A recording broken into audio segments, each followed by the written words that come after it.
வணக்கம். சற்று முன் கிடைக்கப்பெற்ற மிக முக்கியமான செய்தி ஒன்று வெளியாகியுள்ளது. சசிகலா அவர்கள் ராமநாதபுரம் மாவட்டம் கமுதி அருகே உள்ள பசுமொன்னில் புதிய கட்சியின் மாநாடு மற்றும் ஜெயலலிதா அவர்களது 78வது பிறந்தநாளை முன்னிட்டு தனது கட்சி மற்றும் கட்சியின் கொள்கைகள் யாருடன் கூட்டணி என்பதை இன்று அறிவிக்கிறார். பலரும் எதிர்பார்க்கப்பட்ட ஒரு தருணம். ஓபிஎஸ் அவர்கள் இந்த மாநாட்டில் கலந்து கொள்வாரா? மேலும் ஓபிஎஸ் அவர்களுடன் சசிகலா அவர்கள் எந்த கட்சிக்கு ஆதரவுகளை கொடுக்க போகிறார்?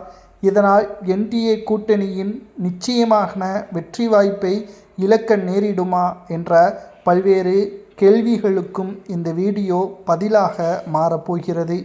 நிச்சயம் சசிகலா அவர்களது இந்த புதிய கட்சியின் மாநாட்டால் அதிமுக கூட்டணி வெற்றி வாய்ப்பு என்பது சற்று தோல்வியே பெறும். சசிகலா அவர்கள் வருகின்ற சட்டசபை தேர்தலில் தவேக தலைமையில் கூட்டணியை உறுதி செய்ய திட்டமிட்டுள்ளார் சசிகலா அவர்கள்.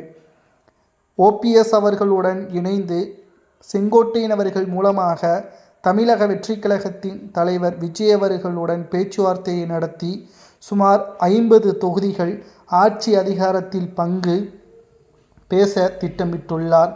வெற்றி வாய்ப்பை உறுதி செய்யக்கூடிய ஒரு சூழலை ஏற்படுத்தியுள்ளார். நிச்சயம் தமிழக அரசியலில் சசிகலா, ஓபிஎஸ், செங்கோட்டையின் மூலமாக தவேகவில் கூட்டணியை வைத்துவிட்டால் அது எதிர்பாராத பல மாற்றங்களை தமிழக அரசியலில் ஏற்படுத்தும். இந்த புதிய மாநாட்டில் சசிகலா தனது புதிய அரசியல் கட்சியின் முறைப்படி அறிவிப்பார் என்றும் அக்கட்சியின் பெயர் அம்மா அதிமுக என்று இருக்கலாம் என்றும் எதிர்பார்க்கப்படுகிறது. புதிய கட்சியின் கொடியும் அறிமுகம் செய்யப்படுகிறது.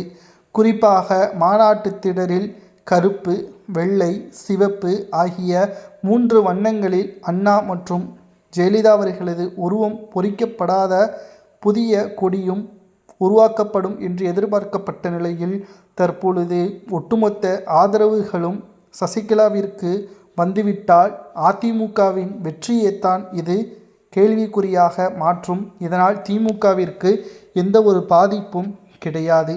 தென் மாவட்டங்களில் இருக்கக்கூடிய அதிமுகவின் ஓட்டுக்களை பிரிக்கக்கூடிய ஒரு சூழலாக சசிகலா அவர்களது அரசியல் வருகை பார்க்கப்படும். அதிமுகவில் சசிகலா இணைக்க முடியாது என்ற எடப்பாடியின் அறிவிப்பால் சசிகலா அவர்கள் தற்பொழுது விஜய் அவர்களை மட்டும்தான் நம்பி களத்தில் இருக்கிறார்.